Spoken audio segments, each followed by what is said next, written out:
Alors mes amis, on a été invités par Samsung France dans leur siège à Paris pour découvrir leur tout nouveau produit, les Galaxy Z Fold 7, Z Flip 7, le petit nouveau, le Z Flip 7 FE, on va s'en reparler, et la nouvelle gamme de montres, les Galaxy Watch 8. Bon, ils auraient pu mettre le même numéro, hein, surtout 8, 7, là on se dit c'est un peu le bordel, mais bon c'est comme ça. Alors la découverte était évidemment totale, le choc était absolu, tout le monde s'est pris la tête entre les mains. Non, c'est pas vrai du tout, d'accord, on avait déjà tout vu, il y a des leaks partout sur internet depuis des mois, donc bon, c'est pas très grave. Au moins là on avait toutes les infos officielles et on a surtout pu prendre en main les produits et je vais vous raconter tout ça.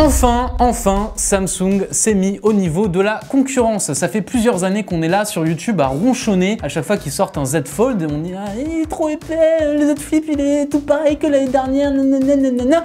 Bam, c'est fini. Samsung ils en ont eu marre. Ils ont pris leur designer, ils ont dit ça y est maintenant vous allez bosser un petit peu, ils ont pris entre quatre yeux et vous nous sortez un truc qui pète sa mère. Et bah bravo, ça pète sa mère, voilà. Non vraiment les deux téléphones cette année ils sont vraiment somptueux. D'un côté on a le Z Fold 7 qui a fait une cure d'amaigrissement énorme, moins 26% d'épaisseur, rendez-vous compte. Il passe de 12,1 mm fermé à 8,9 mm et il est aussi plus léger, 215 grammes. Pour vous donner un point de comparaison, j'avais avec moi mon S25 Ultra, il est là, et lui il fait 8,2 mm d'épaisseur et 218 grammes. Regardez-moi ça, je me suis vraiment pris dans la tronche. Le Z Flip 7 de son côté est aussi plus fin, 6,5 mm une fois déplié, et ça change vraiment la prise en main avec des tranches beaucoup moins volumineuses. Mais ce qui change surtout sur les deux, hein, le Z Flip 7 et le Fold 7, c'est aussi leur écran. Sur le Flip, c'est pas compliqué, on a enfin un écran externe qui fait toute la surface du téléphone, qui vient couler derrière les capteurs, c'est vraiment somptueux. Le meilleur truc pour se rendre compte de l'évolution, bah, c'est de le mettre à côté du Z Flip 7 FE qui lui reprend grosso modo le design du Z Flip 5 ou 6. C'est exactement le même châssis. Et là,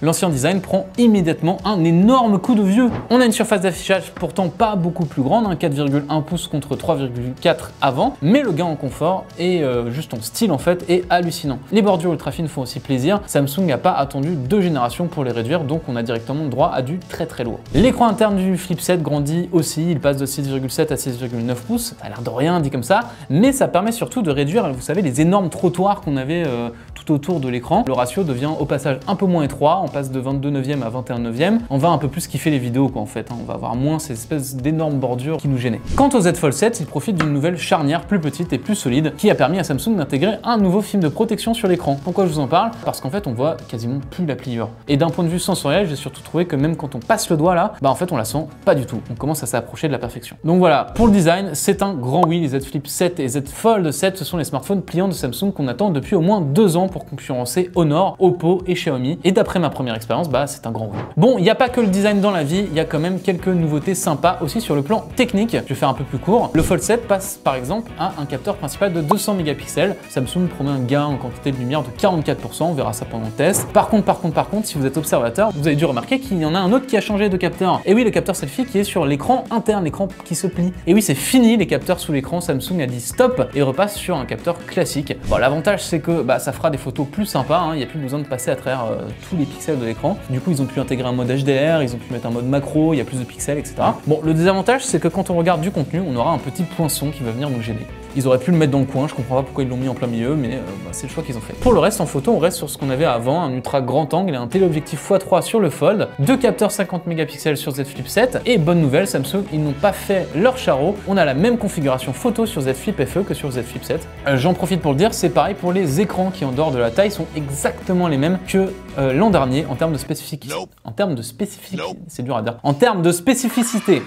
Et donc le Z Flip 7 FE a exactement le même écran que le Z Flip 7, en dehors de la taille une fois encore, donc là encore, ils n'ont pas fait leur charreau, on apprécie. Bon forcément, tout ne peut pas être pareil que l'an passé, tout ne peut pas être parfait, et justement, parlons-en. C'est passé très vite dans la présentation de Samsung, on sentait qu'ils n'avaient pas trop envie qu'on s'attarde dessus, hein, mais il y a une différence majeure sur les performances. Si vous connaissez Samsung, vous savez déjà de quoi je vais vous parler, évidemment, parce que c'est toujours pareil avec Samsung. Ils nous ont fait une Exynos, hein, comme on appelle ça dans le milieu. En gros, le Z Fold 7, bah pas de souci, il a la puce la plus puissante du marché, le Snapdragon 8 Elite, voilà, ça on a l'habitude, pas de problème. Mais d'habitude, le Z Flip 7, bah lui, il a aussi le droit à la meilleure puce du marché. Eh bah non, pas en 2025, excuse-moi pour...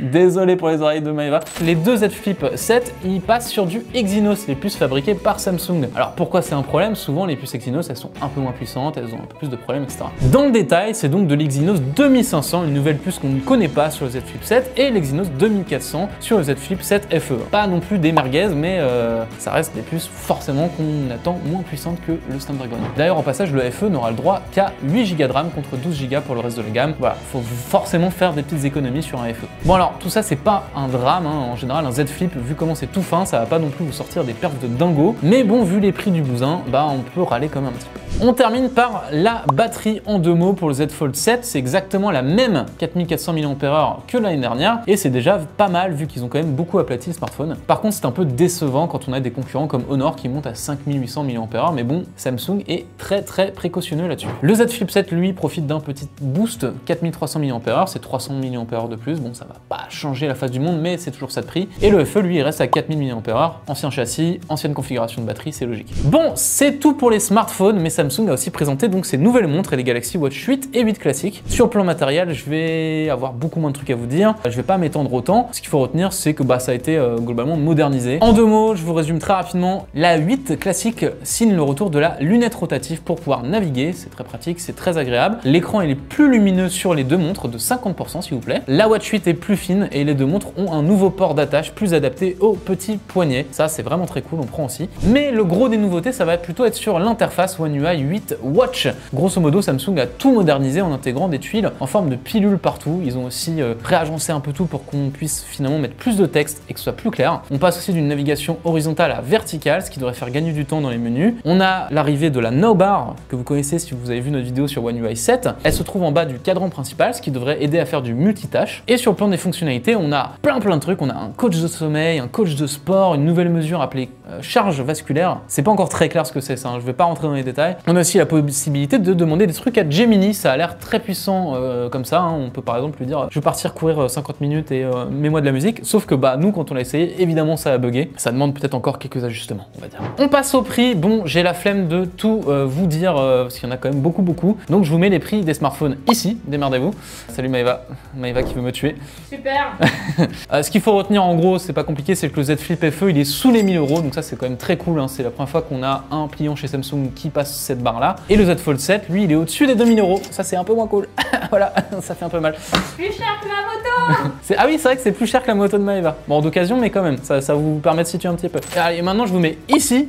Débrouillez-vous encore, ça me fait beaucoup rire. Le prix des Galaxy Watch 8, pour résumer, elle démarre en gros à 379 €, c'est dur à dire. Donc c'est quand même pas des montres d'entrée de gamme. Voilà, c'est tout pour cette prise en main des pliants et des montres de Samsung. J'espère que cette vidéo vous aura plu. N'hésitez pas à nous dire en commentaire ce que vous en avez pensé. Moi je vous dis à bientôt sur la chaîne de 01net. Des poutous, prenez soin de vous, à bientôt.